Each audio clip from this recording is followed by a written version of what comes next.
ótimo dia para todos vocês que estão aí nos acompanhando desde a Hora do Agro. Está começando a partir de agora, PMC Pre-Market, comigo, Débora Oliveira, a participação dos nossos comentaristas, Alex André, Marco Prado, que daqui a pouquinho chegam por aqui para poder a gente já começar a falar de mercado, mas antes, deixa eu dar aquele recado para vocês. Like aqui na nossa programação, já se inscreva no nosso canal. E lembre-se, você também pode fazer parte da nossa comunidade, do nosso canal lá no WhatsApp. Tá todo mundo ainda sentindo a ausência do Telegram. Muita gente acaba se formando bastante aí pelos canais de notícia no Telegram. Mas a BMC News também chega até você através do WhatsApp. Então é só você apontar o QR Code, apontar a câmera para o QR Code que vai aparecer daqui a pouquinho aí na sua tela para você conseguir entrar lá no nosso canal. Enquanto eu tô aqui ao vivo, gente, o pessoal também já vai atualizando lá o nosso canal do WhatsApp. É gratuito, uma maneira de você se manter sempre muito bem informado sobre tudo que está acontecendo aí no mercado. Então é só apontar a câmera do seu celular para esse QR Code aí na sua tela agora. E aí você vai conseguir fazer parte aí do nosso canal, se manter muito bem informado também por lá. E por aqui eu vou trazendo as notícias ao vivo para vocês. Então vamos começar a falar sobre essa sexta-feira, que já tem as bolsas aí em queda, reagindo aos resultados corporativos e a sinalização negativa da Amazon para o crescimento de seu negócio de nuvem. O papel da companhia, que tinha disparado 12%, devolveu tudo no after hour depois do call de resultados, gente. Nesse momento, inclusive, lá nos Estados Unidos, a gente tem no pré-mercado o papel da Amazon caindo 2,47%. Em relação aos índices futuros, lá nos Estados Unidos, a gente tem queda em Dow Jones Futuro, 0,32%, S&P 500 Futuro cai 0,31%, Nasdaq Futuro também cai agora 0,53%, tá? Mas, em relação ao dólar, DXY agora está subindo 0,50 e a gente vai falar daqui a pouquinho mais sobre esse dólar. Hoje tem informação da Pentax, o Marco Prado daqui a pouco explica muito mais sobre isso pra gente. Em relação à Bolsa Europeia, a queda de DAX agora é 0,20, FTSE no Reino Unido cai 0,16, CAC na França está caindo 0,70, tá? Isso na contramão da Ásia, onde as bolsas fecharam em alta. Xangai subiu 1,1% e Nikkei 1,4%. Nas moedas, né, como eu falei, tem o DXY que está subindo agora e o destaque também para o iene, gente, no Japão, que desvaloriza, né, contra o dólar depois da decisão do BOJ, e fala do seu novo presidente, que comandou pela primeira vez a reunião à frente da autoridade monetária. Ele disse que farão uma revisão das políticas adotadas nos últimos 25 anos e que isso não tem como alvo alguma trajetória aí para o futuro. Aqui no Brasil, o ministro Luiz Marinho anunciou na noite de ontem que a política de valorização do salário mínimo considerará o PIB consolidado de 2 anos atrás, além da correção monetária pelo INPC. A regra deve ser enviada por projeto de lei ao longo do ano. O governo também vai editar um MP para elevar o salário mínimo a R$ 1.320 a partir do dia 1º de maio. Bom, falando agora da agenda do dia, os investidores devem aguardar a divulgação do índice, né, de preço de gasto consumidor pessoal, o PCI, lá nos Estados Unidos, que é um indicador bem relevante para a tomada de decisão do Federal Reserve.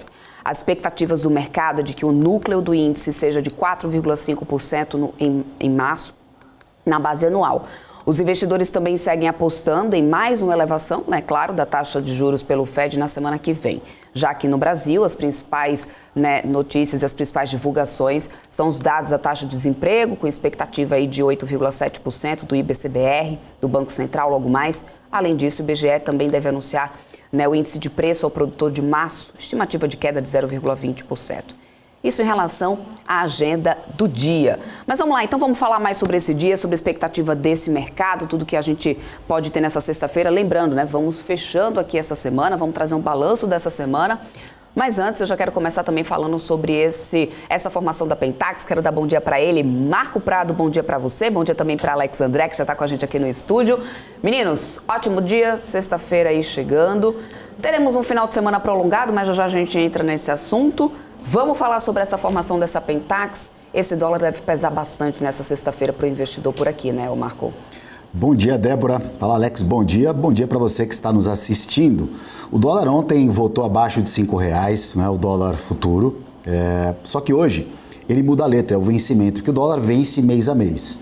Hoje é o último dia, na verdade, como segunda-feira começa 1º de maio, na terça-feira, né, começa um novo vencimento, tem um ajuste da Petax mensal. A Petax é um instrumento que o mercado usa através de 4 janelas. Então, 10 horas da manhã, 11, meio-dia e 1 da tarde. A média dessas 4 formam a Petax do dia, né? E isso é relevante por quê? Porque o mercado, os fundos, na verdade, os gringos, como a gente fala, estão vendidos. Então, uma expectativa de que uma Petax para baixo, né? Ou seja, que o dólar tem uma força de venda nesse início de manhã. Porém, a gente tem dados para sair lá nos Estados Unidos, o PCI, como a Débora já anunciou, o dólar sobe perante os emergentes lá fora, né? Então, assim, vai meio que na contramão do que está acontecendo. Mas a força de venda no dólar deve acontecer por conta da formação da Petax, que começa a nova letra, o novo vencimento, letra M, na segunda-feira. Agora, teve ontem o dólar, ele perdeu força no mundo inteiro por conta do PIB dos Estados Unidos, né? Que veio abaixo da expectativa. O dólar teve queda ontem, teve alguns fatores que fizeram com que o dólar caísse.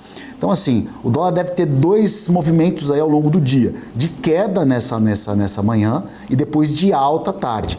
Provavelmente, tá? Isso não é regra porque não tem bola de cristal. Mas se a gente acompanhar o movimento aí do mercado, deve ser essa tendência. Queda por conta da Petax na parte da manhã e à tarde um reajuste acompanhando seus pares lá fora.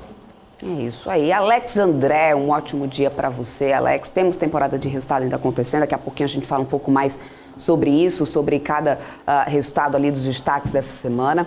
Mas também não dá para poder a gente descartar essa Amazon, né? A gente viu o papel disparar 12%, como eu disse agora há pouco.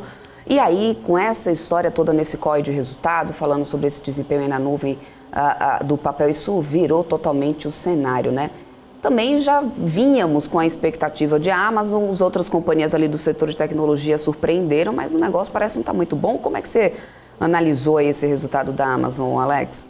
Verdade, Débora, expectativas muito altas, né? Entre a Amazon também a própria Intel, né? Empresa de semicondutores, que chegou também, nem sei como que está agora, mas chegou a subir depois aí da divulgação de resultados na data de ontem.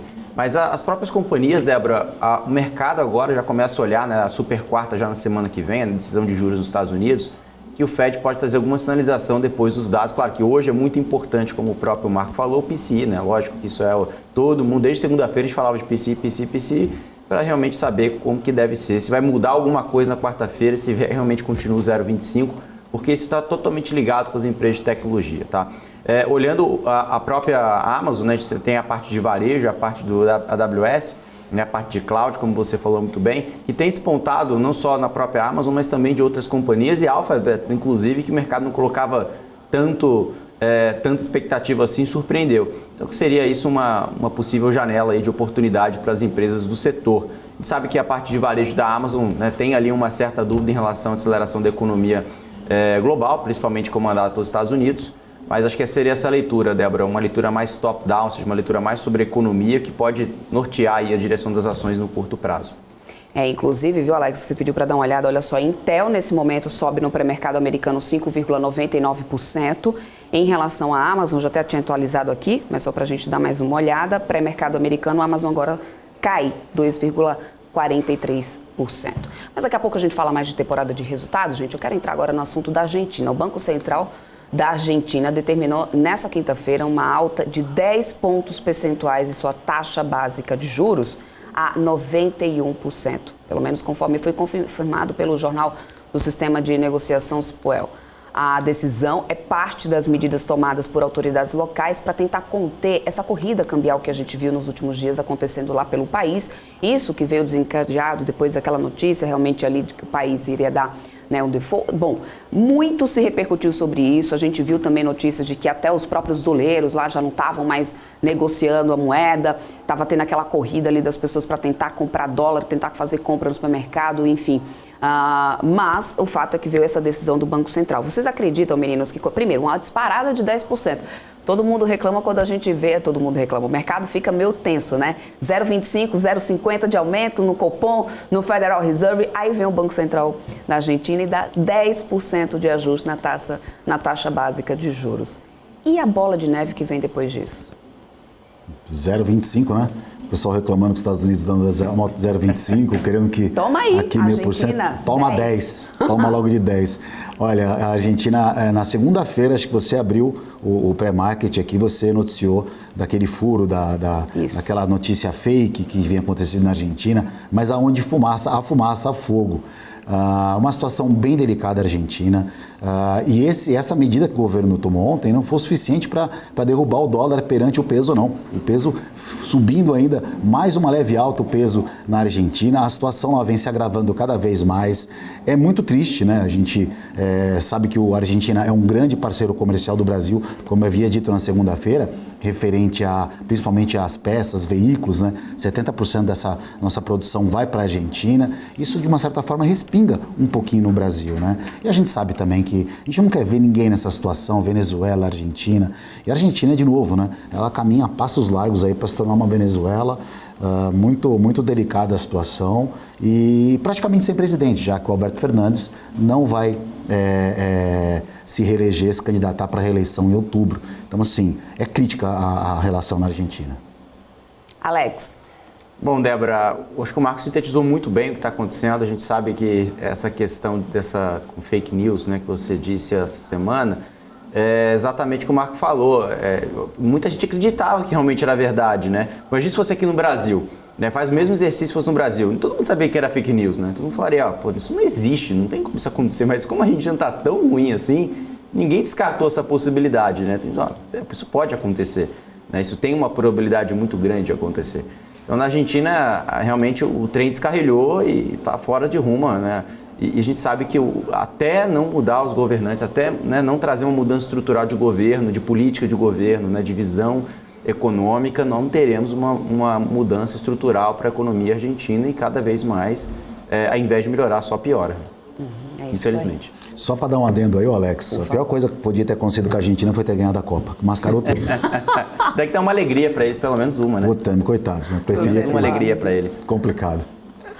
É isso aí, gente. Vamos lá. Olha, mudando um pouquinho de assunto, no STF, ministros já estão se articulando para conseguir derrubar aquela liminar de Mendonça que suspendeu o julgamento do STJ, né? Que pretendia suspender essa discussão, que pode gerar aquele impacto de 47 bilhões por ano na arrecadação e também a viabilizar o nosso arcabouço fiscal.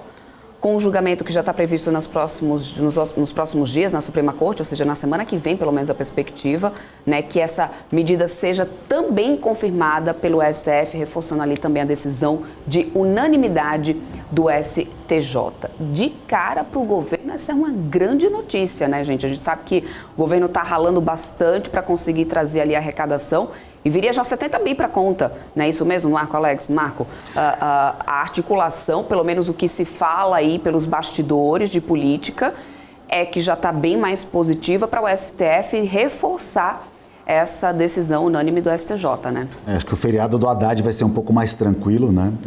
Acho que o cheque em branco que queima de fogos. O cheque em branco que o governo quer para gastar no seu mandato vai começando a ser configurado, né? É uma receita importante e isso acabou animando os mercados, o nosso mercado aqui interno, né? A Bolsa, justamente com essa parte fiscal. Porque o compromisso até então do governo, né, é gastar e vamos arrecadar da onde, né? Então, já que o governo está se apertando de tudo que é lado para ter uma receita para poder gastar, essa foi uma notícia extremamente positiva e o mercado deve continuar reagindo, nosso mercado local deve continuar reagindo bem em relação a essa possível arrecadação aí que o governo vai ter nos próximos anos. É isso aí. Alex André, o que você está achando aí dessa decisão? Inclusive, você acredita realmente numa decisão favorável do STF acompanhando o STJ? Acredito que sim, isso pode acontecer, mas eu vejo que o teu passado é incerto aqui, né, Débora? Então, eu não vejo que nada está resolvido e fico muito cético depois dos últimos acontecimentos, até mesmo envolvendo o próprio STF, né, com decisões que afetaram, até mesmo olhando para o outro lado ali, as grandes empresas. Nós tivemos aí casos recentes aí nos últimos 2 meses que relatam isso. Bom, essa questão também de insegurança jurídica, insegurança fiscal, tantas outras coisas, tem feito com que muita gente, né, decida por fazer aquela onda de resgate de fundos, é o que a gente tem visto acontecer nos últimos tempos. Inclusive, eu dei uma olhada aqui nos últimos dados que andam circulando aí. Por exemplo, Verde Asset, do Stuberger, que a gente, né, já conhece tão bem, patrimônio sob gestão caiu de 50 bi para 26,9 bi. Adam Capital também saiu de 13 bilhões para menos de 200 milhões de reais.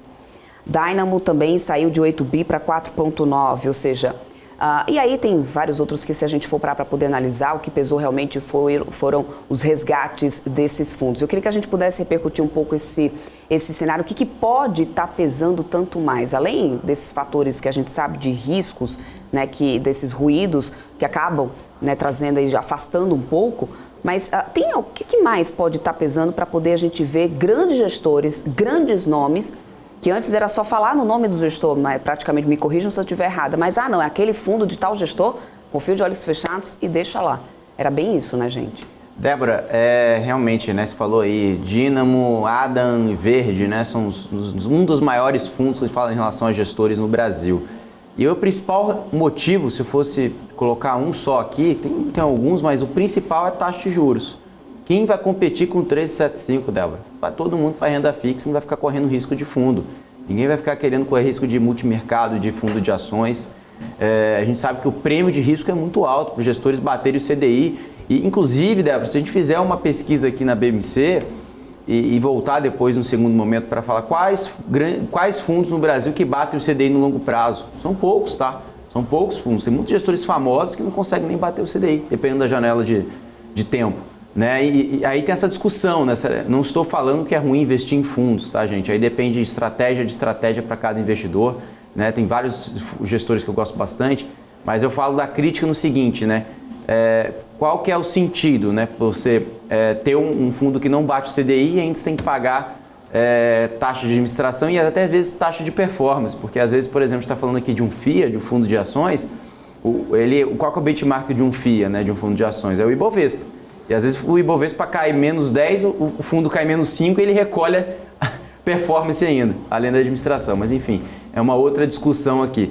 Mas em relação à própria questão, né, de embate, de resgate, Débora, é taxa de juros, é totalmente taxa de juros. A gente vê aí renda fixa destoando muito forte e desestimulando renda variável, né? A gente vê resgate de fundos, resgate de ações, pessoa física, institucional, porque realmente a renda fixa está pagando muito bem, aí tem vários títulos pagando, eu tenho visto inclusive 18% ao ano, inflação mais 9%, isento, enfim, tem muito título que está pagando bem, enquanto a taxa de juros começar a cair, renda fixa esse ciclo, né? Renda variável vai começar a ficar atrativo novamente, e renda fixa não vai ser tão bem assim, então o pessoal está garantindo a renda fixa de agora, sabendo que possivelmente a taxa de juros pode cair, que a gente está vendo um movimento deflacionário aqui no Brasil. Marco. Você sabe que eu conheço o Stuberg, por exemplo, no caso do Fundo Verde, desde a época que ele era da Grifo, uma corretora, 0,95 era o número da corretora no pregão. Sempre foi um excelente profissional, um gestor de alta competência, né? Então, se você vê um cara desse tamanho, com essa magnitude, está tomando prejuízo ou está rebolando, imagina você que está meninada, que está atrás do computador apertando o botão de compra e venda, como a Haddad disse, né? O mercado não é brincadeira, o mercado realmente é muito difícil. E os fundos, esses grandes fundos, eles não alocam 100% do seu patrimônio no Brasil, porque a nossa bolsa aqui, como eu sempre falo, ela é pequena. Alocam lá fora, só que lá fora está em crise. Então assim, e aí o Alex disse, um juros alto, 13,75% ao ano, não tem como competir, né? A gente sabe que os fundos, assim, as pessoas que tiveram à frente, né, dos fundos que você citou, hoje o mercado mudou muita coisa. Hoje existe muito fundo quântico que busca uma rentabilidade associada a essa parte de juros mais alta, aproveitando esse movimento de juros altos. Assim, bolsa é complicado. A posição de bolsa hoje desses fundos tem sido muito pequena, mínima, porque sabe que realmente assim o mercado ainda precisa, a economia precisa patinar aí, se restabelecer para 2024, porque tudo parece, 23 ainda vai ser um ano para fundo muito complicado. E Débora, eu posso fazer só mais um comentário? Por favor. O Marco estava falando, eu lembrei de uma coisa, o Marco pode me confirmar. Poucas vezes na história mundial que nós vimos bonds caindo, fundos caindo, né? Fundos que eu digo relacionados ao multimercado, etc., e ações americanas caindo, né? Tudo caiu, né? Nada salvou. Eu não me lembro de uma época assim, não. É muito difícil, né? Eu nunca vi isso, né? Todas as classes de ativos caíram no ano passado. Se a gente pegar todas as classes de ativos, tiveram queda no ano passado. Então, o multimercado, falando de estratégia, o multimercado serve para mitigar esse risco, né? Então, ou seja, como o próprio Marco falou, olha, ele compra, né, ele faz um trade, sei lá, com uma moeda contra outra, compra bond americano, né, compra ouro, compra petróleo, vai se protegendo, mas não teve como se escapar, né? Então, principalmente os multimercados, que é um fundo muito versátil, também pode investir em ações, mas ele teve ali um embate, né, que todas as classes de ativos caíram e não ficou ileso, né? É muito difícil ganhar dinheiro nesse cenário. E fundos de ações aqui no Brasil nem se fala, e fundos de ações também nos Estados Unidos também a gente sabe muito bem, né, que como foi, né? Então o mundo inteiro com essa visão, né, de risco, né, que a gente chama de risk on, né, o cenário de risco mais forte. E agora vamos ver se esse ano vai ser um pouco melhor aí, se o Fed na quarta-feira, semana que vem, trazer uma leitura que subir 0,25, ok, não vou subir mais, talvez eu consiga ter juros mais altos por mais tempo, mas eu não vou subir mais do que isso, mais à frente eu corto, e aqui no Brasil trazer uma sinalização de corte de juros, lembrando que os emergentes ele tem já uma visão, né, que nós temos que, historicamente, não só o Brasil, mas os emergentes tendem a cortar juros antes, né, que os países mais desenvolvidos, depois os Estados Unidos acompanhando, e a gente sabe que tem tudo para favorecer o mercado de equities global. O Blockchain Play aqui está dizendo no chat, está ruim até para o Private Equity, mas vê como o cenário não está tão positivo. Bom, o Adi Roberto, ele deixou uma dúvida aqui, Marco, vamos voltar um pouquinho nessa questão do ativo do dólar. Ele pergunta o seguinte: bom dia, por favor, o ativo do dólar altera hoje ou terça? O dólar é assim, ó, o dólar ele vai vencer. Hoje já começa o que vai rolar na terça-feira. A letra M, se eu não me engano, mas M de Maria. Não dá para negociar não, né? Dá para negociar? Sim, sim, dá para negociar o ativo que está vencendo e o ativo que está chegando. Hoje predomina já o ativo que começa na terça-feira, a letra M de Maria, a letra K que está vencendo. Então pode ver que até o meio-dia já a letra K já não vai nem operar. Então assim, para quem opera o mercado de dólar futuro hoje, para quem trada, o mercado já começa na letra nova, a letra M, né? Que começa a vigorar o mês de maio a partir da terça-feira. Então a rolagem acontece aí e o mercado hoje vai demandar uma volatilidade diferente. É isso aí, a sopa de letrinhas do mercado financeiro. Que bom que temos você aqui, Marco, para dar uma explicada aí para o pessoal. Olha, a gente vai para um rápido intervalinho comercial, tá? Lembrando que você pode entrar no canal de notícias, o WhatsApp da BMC News para se manter muito bem informado. É só você clicar no link que eu tenho certeza que o pessoal já deixou no nosso chat. É só procurar, o pessoal da produção é muito ágil e rápido. Já vai deixar aí no chat que vocês estão aí acompanhando a gente, né? Vocês que estão interagindo aqui comigo no nosso chat. E também, depois o QR Code vai aparecer aqui na sua tela para poder você conseguir apontar aí a câmera do seu celular e entrar lá no nosso canal, né, do WhatsApp para se manter muito bem informado. Tá aí já o QR Code aparecendo, então vai lá e não perca nenhuma notícia, porque isso com certeza faz diferença na hora de você tomar a decisão sobre o seu investimento. Então vou para um rápido intervalo comercial, na volta a gente traz mais mercado, a gente já vai começar a cooperação dos futuros aqui no Brasil, então não sai daí que a gente volta já.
PMC News, informação que gera valor. Estamos de volta. Deixa eu dar um oi pro pessoal aqui do chat, muita gente deixando recadinho aqui, deixando inclusive um bom dia para todos que estão por aqui. Regis Andrade já está pedindo um abraço pro Nordeste. Regis, sempre, meu coração está sempre com o Nordeste, tá? Também está por aqui o Mercado Financeiro Descomplicado, que diz que já deixou o like aqui na nossa programação, né? O Pre-Market está dizendo que tá show aqui comigo aqui agora todas as manhãs. Obrigada, Rogério Torres, você é um querido, tá? Obrigada pela audiência sempre, você está aqui com a gente, né, todos os dias pela manhã. Muito obrigada pela sua audiência. Silvio Natali também está por aqui, desde mais cedo. Denis William, dando bom dia pra gente. Wilson Conde, José Américo, bom dia, Débora Kim, pessoal. Gente, muito obrigada pela audiência de todos. Muito obrigada pela participação, pela interação de vocês aqui com a gente, isso é muito importante para nós. Mas vamos lá, vamos voltar a falar sobre mercado. Daqui a pouquinho a gente já deve ter o início da operação, né, do índice futuro por aqui. Eu só quero trazer o meu monitor de mercado, gente, só ampliar aqui para a gente dar uma olhada na variação já semanal. Estamos na sexta-feira, né? Então vamos lá para o índice Bovespa e vamos ver na variação semanal o que tem acumulado mais ganhos, né, e mais perdas, inclusive também. Deixa eu ver se a gente atualiza aqui no nosso monitor. Olha só, CVC Brasil, papel que até o momento, claro, lembrando que a gente ainda tem um pregão dessa sexta-feira, mas até então, CVC é o papel que está acumulando maiores perdas aqui na semana, 13,27%. Depois a gente vem com Cash 3, 8,89%, papel de aéreas ali, olha só, Gol, 7,31%. De queda acumulada essa semana. A Azul também acumulou queda bastante, 4,85%. Minerva teve uma queda de 5,84%. Suzano na semana acumula queda de 5,71%. Daqui a pouco a gente vai conversar com o Alex aqui sobre o resultado de Suzano, que foi divulgado. Açaí, queda de 5,39%. Pão de Açúcar também. Tem papéis aqui do setor siderurgia e mineração e vem sentindo aí o reflexo, gente, dessa queda na cotação da commodity, né? O minério de ferro que vem caindo bastante, inclusive nos contratos futuros da Lian, a queda na primeira sessão foi de 0,97%. Singapura também teve queda, ou seja, continua aí essa grande interrogação sobre essa demanda da China e tudo isso tem feito preço aí no minério. Ponta positiva, olha quem vem acumulando os maiores altas aqui na semana, 3R Petróleo. 11,18% de alta acumulada na semana, o papel que teve resultado sendo divulgado, surpreendendo aí o mercado, vindo com o EBITDA 8% acima do que era esperado. A gente falou bastante sobre isso na nossa programação aqui essa semana. Setores de construção também, MRV 3,66% de alta acumulada na semana, e de educação e Dux 4,33% de alta acumulada na semana. É o que a gente tem, pelo menos por enquanto, né, aqui no Brasil. Vamos falar agora do setor corporativo. O senhor da Alpargatas, o Roberto Funari, deixou a companhia depois de pouco mais de 4 anos no cargo. O Conselho de Administração elegeu Luiz Fernando Edmond, membro do colegiado, para poder assumir o posto de forma interina. Recado dado. Setor de shopping, gente, Multiplan teve resultado divulgado. Eu vou querer que o Alex André comente um pouco sobre esse resultado de Multiplan. Houve aumento nas vendas ali, a gente já tinha visto em outro resultado também, esse aumento de vendas, acho que, se não me engano, foi a JHSF, mas são setores ali, são públicos diferentes. A gente teve Multiplan ontem subindo 1,99%. Qual que foi a tua análise em relação a esse resultado de Multiplan, Alex? JHSF já tinha saído ali na frente com esse resultado e trazendo ali realmente também aumento de número de vendas, aumento do número de ocupação, mas ali são públicos distintos, né? Multiplan e JHSF. E Multiplan? Exatamente, o Multiplan, ele atende também um público mais de alta renda, mas ao mesmo tempo também ele consegue ser mais pulverizado, né? Eu chamo ele de média alta renda, até alta renda, dependendo ali do shopping que ele está atuando e das lojas também inseridas. Mas por fim eu vi o resultado como positivo, Débora, né? A gente viu o same-store sales crescendo, né? Venda das mesmas lojas, aluguéis também crescendo, 2 dígitos, então ambos saíram ganhando, tanto o lojista quanto a própria companhia. Nós vimos aí o giro, né? Muito baixo, né? Então quando a gente pega aí o ABL, né, em metros quadrados, pelo ABL total, né, das lojas, né, de todas as ABL total do portfólio da Multiplan, a gente viu uma variação de 1,2% abaixo dos últimos meses, então, ou seja, o giro de loja é muito baixo. Vacância também não é uma preocupação, claro, né, tem alguns shoppings que a gente vê uma vacância maior. Quem é aqui de São Paulo, né, a gente vê, por exemplo, o Shopping Vila Olímpia, né, ele tem uma vacância muito mais acima da média do que outros shoppings da rede. Mas isso não é algo presente na maioria dos shoppings da Multiplan, que tem qualidade, a gente sabe que tem feito aí diversas iniciativas, então, a meu ver, é um resultado positivo.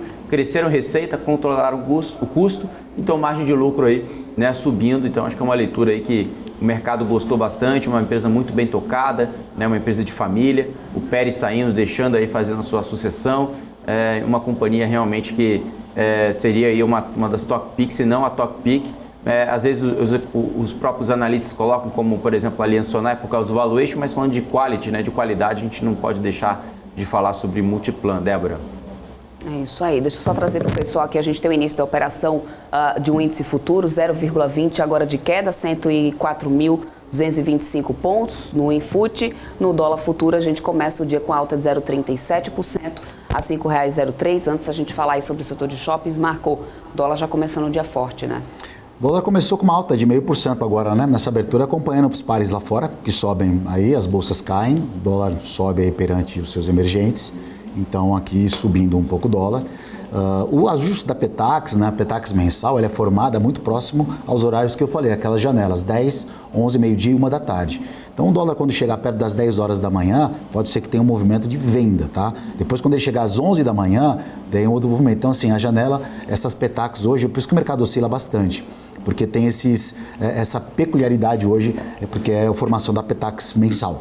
A Bolsa com uma queda agora também acompanhando o movimento lá fora, mas lembrando que o PCE, que vai sair daqui a pouco, às 9h30, é que vai ditar o ritmo do mercado. É isso aí. Vamos falar aí da taxa do desemprego. Acaba de sair, acaba de ser divulgada, sobe para 8,8 no trimestre encerrado em março, pelo menos de acordo com dados do IBGE.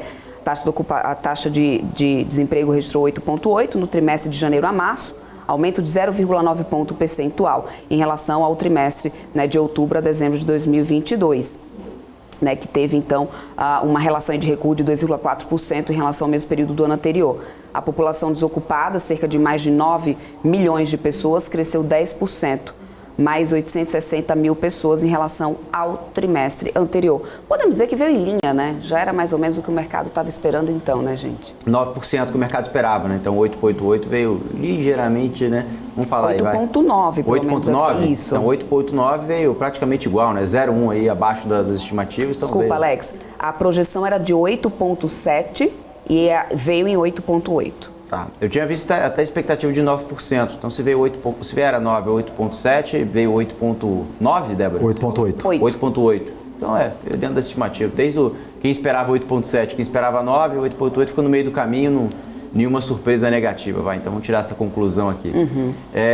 Bom, acho que o desemprego não preocupou, né, de forma geral, mas o CAGED trouxe ali uma preocupação na curva, né? Principalmente a mais curta, né? Porque a mais longa começa já a cair, a arrefecer, né? Para quem acompanha nos últimos pregões, pelo menos nessa semana, né? Quando a gente olha o DI de 29, o DI de 31, a gente começa já a ver um arrefecimento, né? Um fechamento de curva justamente pela questão do IPCA e do GPM também, que caíram mais do que o esperado, né? Teve uma queda mais representativa, que é um cenário mais estrutural de juros à frente, né? Então isso deve trazer, é isso que eu quero trazer, isso porque é isso que vai nortear aí decisão de inflação e juros em relação à curva mais longa, Débora.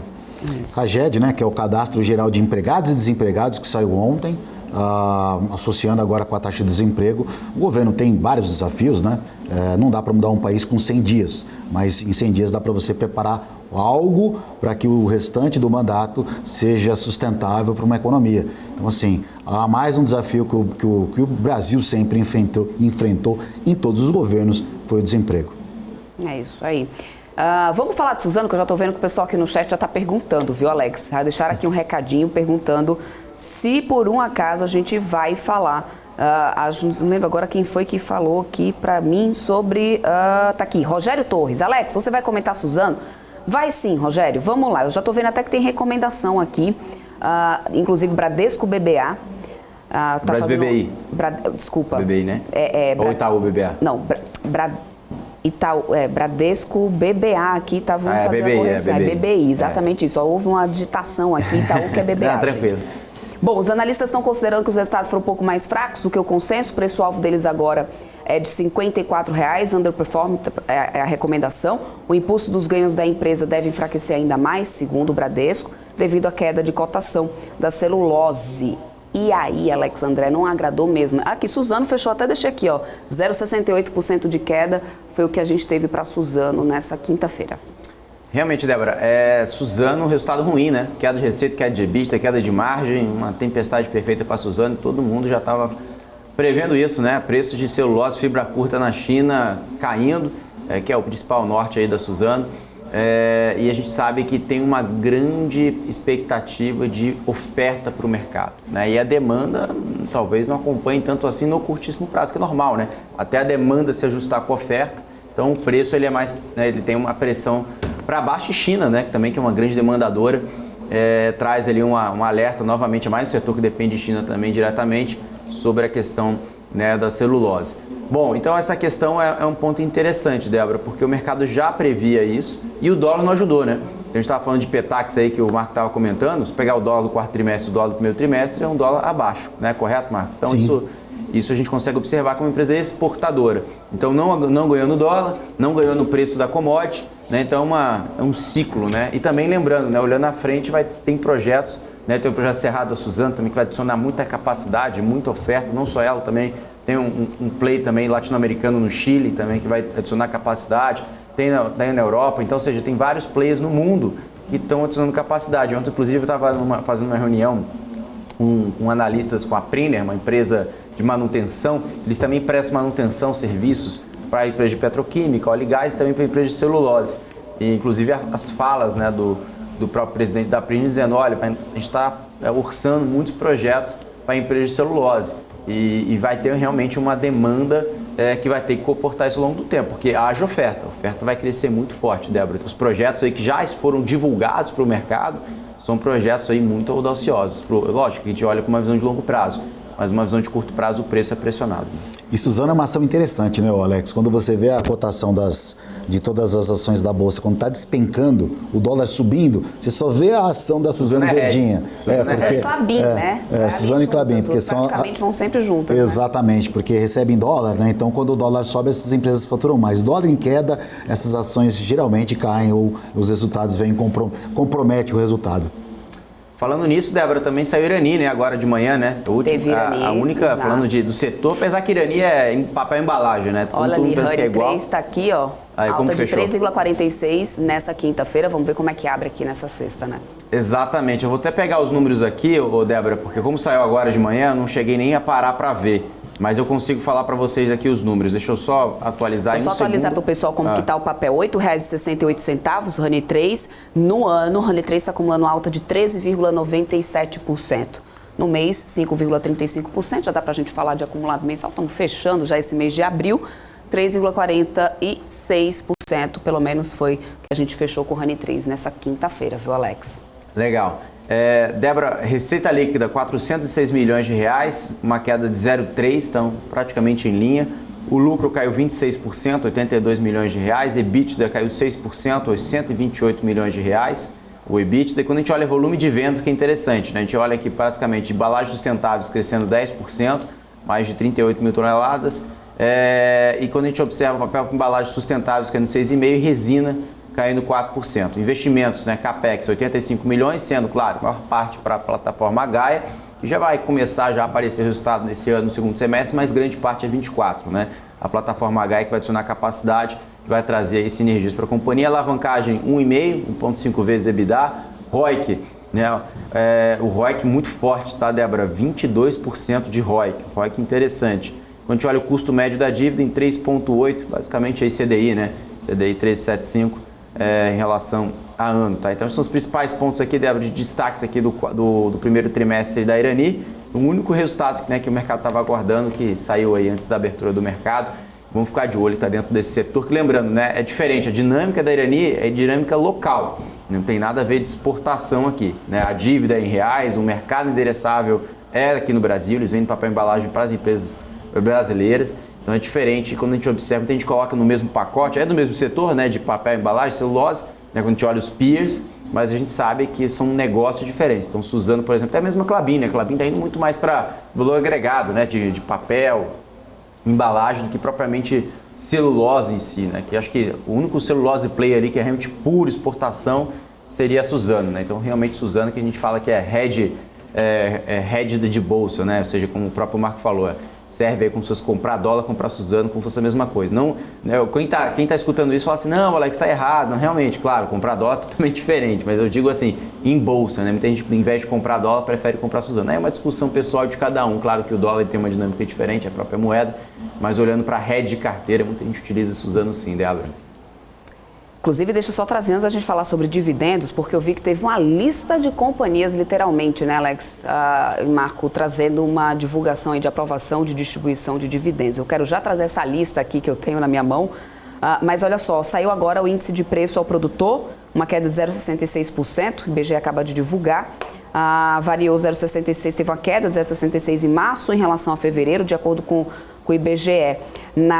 Nessa comparação, 12 das 24 atividades industriais tiveram queda de preço. O acumulado do ano foi a 0,66, segundo o segundo menor para o mês de março da série histórica, que foi iniciado em 2014. O acumulado de 12 meses ficou em 2,32%. Em março de 2022, o índice de preço ao produtor havia ficado em 3,12%.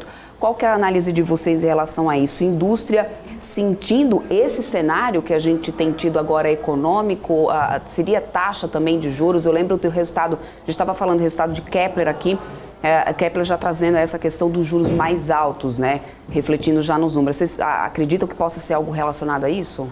Débora, Kepler sim, mas Débora, Kepler tem uma questão mais voltada a plano safra, também a questão de política de governo, mas Home, né? Home, acho que é importante falar isso, né? Home, que é uma empresa industrial, uma empresa totalmente industrial aqui no Brasil, e sentiu, né, em relação à mudança de governo, eles colocaram isso no release, né? Eles falaram, olha, mudança de governo, tivemos menos pedidos, os empresários, né, que compram as máquinas da Home ficaram um pouco mais receosos, índice de confiança do empresário caiu, né, o índice de confiança do consumidor também, isso norteia muito, inclusive o Roberto Campos Neto falando sobre esses índices, né, o sentimento sobre a questão de inflação.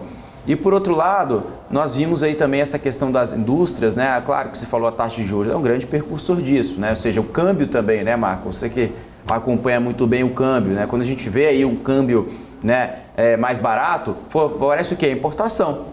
Então, para que eu comprar uma máquina local se lá fora antes estava muito caro, né? Quando o câmbio estava 5,40, por exemplo, trazer uma máquina para cá. Então, o câmbio fica mais atrativo. Não estou falando que não vai comprar a máquina da Home, mas começa a ter mais argumentos, pelo menos o câmbio já começa a ser um fator positivo para importação, né? E para a Home, que tem inclusive braços lá fora, mas aqui no Brasil a gente sabe a questão de exportações, o câmbio não favorece, né? Falando da empresa específica, mas o indicador, acho que essa é a proxy, né, Débora, das indústrias, né, das empresas das indústrias no Brasil. A gente consegue ver índice de ociosidade ainda alto, né, em relação à série histórica, a gente não vê aí capacidade ser adicionada, não vejo muito sentido, até pela taxa de juros, até pelo momento macro, então capacidade talvez não seja uma expansão, e demanda, acho que seja mais um problema de demanda aqui, né, demanda não de oferta, mas de demanda, e a gente sabe que tem aí um ambiente deflacionário até que pode até ajudar o cenário local aqui no Brasil. O setor de indústrias é muito favorecido em relação a isso, mas esse indicador a gente sabe que é um indicador, né, do mês anterior, então isso não refletiu ainda as expectativas futuras. Débora. Isso aí. Como que você vê esse cenário aí para essa questão do preço, do índice de preço ao produtor, Marco, nesse momento com essa queda de 0,66% em março? Ô Débora, os indicadores que eles vão saindo ao longo da semana, do mês, ao longo do ano, eles vão dando um norte para que os bancos centrais, a economia, enfim, vá se ajustando para positivo ou para negativo. A perspectiva pode ser pessimista ou pode ser otimista, né? O que a gente está vendo agora no momento que o Brasil, e que os números são favoráveis. O que não está favorecendo para uma política de juros menor aqui no Brasil é lá fora, né? Então não tem como o Banco Central brasileiro, o próprio Roberto Campos Neto disse no Senado, não tem como abaixar os juros agora se lá fora está aumentando os juros, né? Se na quarta-feira, daqui o número que vai sair daqui a pouco, 9,5, acaba indicando uma alta de 0,25, que eu não sei. Alex, você acha que vem 0,25 na próxima quarta-feira ou ele mantém? Eu prefiro esperar o piscina às 9h30, mas é verdade, o cenário de pressão, né, que a gente tem aqui, né, temperatura e pressão iguais até o momento, 0,25. O que o mercado coloca. Até porque, Marcos, se a gente observar já o efeito, né, que já aconteceu na taxa de juros, que já a taxa de juros de hoje nos Estados Unidos, nós já sabemos que já está fazendo efeito na política, né, a política econômica já está fazendo efeito na economia americana. E, ao meu ver, não sei se você concorda comigo, Marco, mas não é 0,25 que vai resolver o problema agora. Não. Né? Então, assim, se já está fazendo efeito, 0,25 é que nem aqui no Brasil. 14 para 3,75 faz alguma diferença, Marco? Eu também falo que não tem diferença nenhuma. Mas aí de 14 para 15, se o cenário mudar da água para o vinho, não é algo que a gente está olhando agora, né? Não é o cenário base, mas enfim, eu acredito que esse 0,25, ao meu ver, não vai trazer nenhum risk-off, né? Ou seja, uma fuga de investidores para comprar equity, enfim, porque está dentro do cenário base. É isso que o mercado já imputou isso na curva de juros, no T10, no T2, aqui nos DIs no Brasil. Não tem nenhuma surpresa se vier 0,25. O que muda a perspectiva. Mas se não subir também, né, Marco, aí também acho que pode antecipar esse otimismo, correto? Eu acho que o que muda mesmo é a perspectiva. Quando você para de subir, por exemplo, não vai subir mais, né? Quando você começa a pensar em uma queda ou manter, você começa a imaginar que vem corte de juros ou alta de juros por aí, né? Então acho que a perspectiva muda, né? Mas assim, é muito importante então, porque eu disse essa questão dos indicadores, Débora, que você falou, dessa cesta de indicadores que a gente passa todo dia aqui, porque assim, você vê, nos anos 80, por exemplo, a renda per capita do brasileiro era muito parecida com a da Coreia do Sul, que correspondia a mais ou menos 30% da renda per capita do americano. Né? Passaram anos hoje, a renda per capita da Coreia do Sul, ela atinge mais ou menos 67% da renda do americano, e a gente não consegue 20% disso. Ou seja, as manobras que são feitas ao longo dos anos interferem muito no longo prazo. Então, assim, é importante a gente, né, ter um fiscal, eu até bato na tecla de ter um fiscal interessante, um compromisso fiscal aqui, para o governo poder estar estruturando isso, para que a economia deslanche, para daqui a uns anos a gente consiga sentir o efeito, porque não vai ser no mandato do Lula agora, ou numa reeleição do Lula agora, se vier a acontecer, que a gente vai sentir a diferença. Mas é importante que a gente saiba para onde a economia, direcionar a economia por um caminho certo, para que daqui a uns anos a gente possa colher os frutos, porque não vai mudar da noite para o dia. Perfeito. Eu tinha falado, meninos, que a gente ia trazer, inclusive, aqui uma lista das companhias, né, que já anunciaram dividendos, inclusive, olha só. O Usiminas aprovou distribuição de mais de 383 milhões de dividendos, o correspondente a 29 centavos por ação. A gente também teve Cosan aprovando distribuição de dividendo, Açaí aprovando, Cyrela também aprovando a distribuição de dividendos. Quando a gente fala de distribuir dividendos, a gente está falando de lucro que está sendo ali distribuído. Então, dá para poder fazer uma leitura já a partir disso, de várias companhias ali já anunciaram dividendos, não são as primeiras, a gente já tinha tido outras, né, nessa semana aqui de temporada de resultados. Dá para fazer uma avaliação de que a gente está tendo uma temporada de balanços mais positiva ou não, meninos? Débora, é porque esses dividendos que estão sendo divulgados agora foram referentes ao ano fiscal de 22 que fechou, e está acontecendo agora o período de AGO, né, das assembleias. Né? Então, as assembleias estão começando a aprovar os dividendos. A maior parte dos dividendos, tem dividendo que, né, enfim, foi melhor do que o esperado, talvez, porque tiraram de reservas, enfim, uma destinação que o mercado não esperava, né? Talvez o payout foi melhor. Mas olhando o cenário geral, vem meio que dentro da expectativa do que fechou de lucro de 22. Né? Muita gente esperava o quarto trimestre para fechar o ano fiscal. Então, ou seja, por exemplo, a própria Metal Leve, se não me engano, foi R$ 3,51, 10% de yield e uma distribuição, porque tiveram reservas, né, também fora o dividendo. Então, somando-se tudo, está falando de R$ 3,51 por ação. Dando um exemplo aqui, positivo também, né, se não me engano, a GO vai ser hoje, nessa sexta-feira, e pode ser em torno de 50 centavos, se não me engano, vai dar uns 7% de dividendo também para positivo. Então, ou seja, a gente começa a ver as companhias já fazendo, porque assim, quando fecha o release do quarto trimestre, a companhia já fala, opa, fechou, meu lucro foi tanto e eu vou destinar isso de dividendo. Mas só que para aprovar esse dividendo tem que passar pela Assembleia. E a Assembleia já está começando a fazer, já está começando a realizar a Assembleia das companhias listadas agora. Então as Assembleias vão acontecendo e vão sendo publicados, né? Ou seja, vai começar a bater o martelo sobre os dividendos. O CSU também divulgou 35 centavos de dividendos, já foi anunciado antes, mas eles confirmaram 35 centavos agora, se não me engano foi essa semana. Inclusive a BMC também tem matéria sobre isso. Tem uma matéria sobre isso. Então é isso, a companhia ela sinaliza e depois ela confirma na GO que realmente vai passa data X, data de distribuição. Por isso que agora, nesse período de primeiro trimestre, tiver uma safra de anúncio de dividendo muito forte. Não que não vai ter nos outros trimestres. Tem empresa que paga todo mês, né? Tem empresa que paga trimestralmente, fechou um trimestre, ela fala, opa, fechei um tri, já vou distribuir. Depende de política de dividendos de cada um. Mas a gente sabe que tem muitas empresas que não pagam trimestralmente ou que não pagam mensalmente, que esperam fechar o ano fiscal de 22 ou para ter uma distribuição mais forte, né? Enfim, aí depende de cada um, qual que é o payout, né? A distribuição do lucro em relação, né, aos seus acionistas, ou seja, a gente sabe que o dividendo mínimo a ser distribuído é 25%, que é o payout. Tem empresa que distribui 35%, que é mais que o mínimo obrigatório, por exemplo a Taurus, né, que ela é muito agressiva nos dividendos.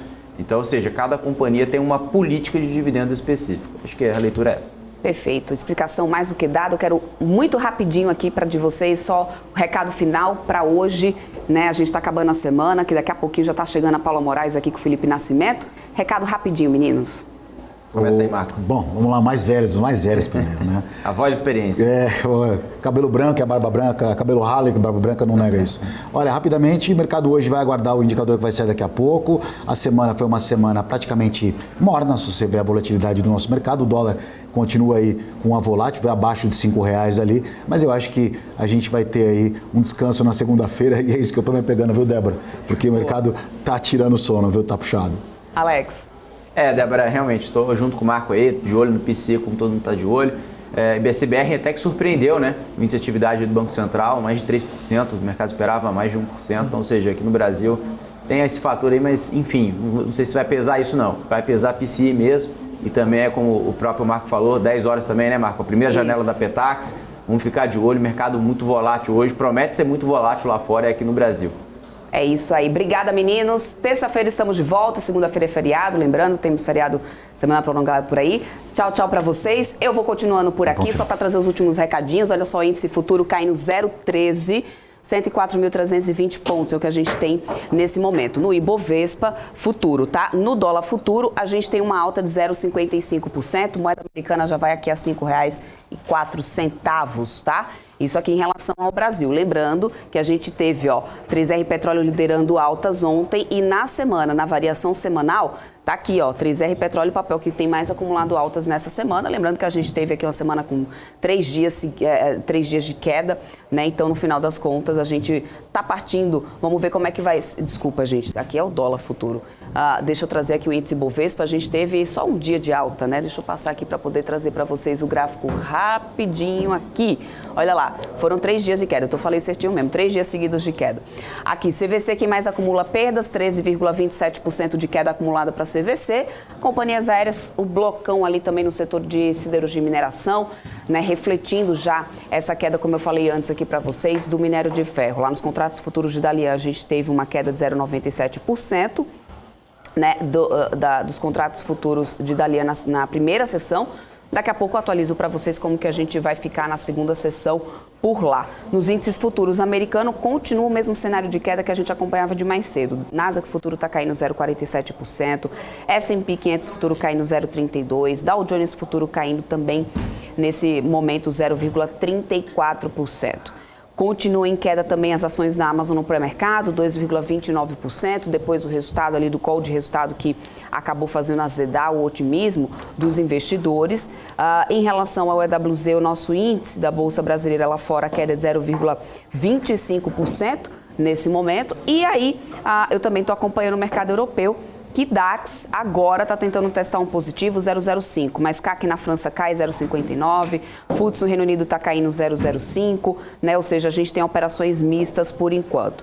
Falei já do minério de ferro, vamos falar sobre o petróleo, a gente tem alta por enquanto de 0,72%, o barril do petróleo está a $78,78. É o que a gente tem nesse momento no cenário lá fora, tá? Vou ficar acompanhando também aqui para poder atualizar para vocês o que a gente tem de preço para a Petrobras, a DRs da Petrobras, nesse pré-mercado americano, tá?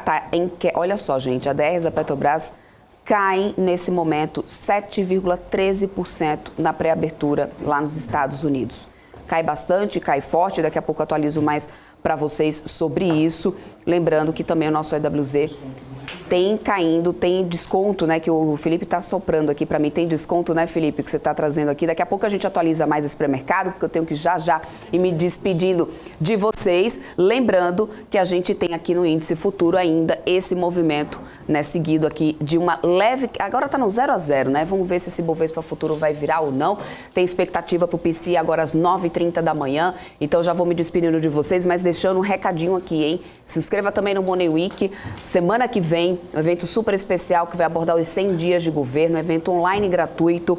Garanta a sua vaga para poder você ficar por dentro de tudo que está rolando aí, né, com um comentário ali, com a participação de grandes especialistas no mercado que são capacitados para poder realmente trazer ali uma análise desses 100 primeiros dias de governo e aí traçar, né, os próximos rumos desse cenário econômico e político aqui no país. Então aponta aí a câmera do seu celular para esse QR Code que está aparecendo na tela, garanta a sua vaga no Money Week, que vai acontecer nesse dia 2 e 3 de maio. Eu vou ficando por aqui, daqui a pouco eu estou na volta com a abertura do mercado às 10 horas da manhã, mas Paula Moraes está chegando junto com o Felipe Nascimento. BMC News está chegando por aí, entra no ar já. Não sai daí. Tchau, tchau.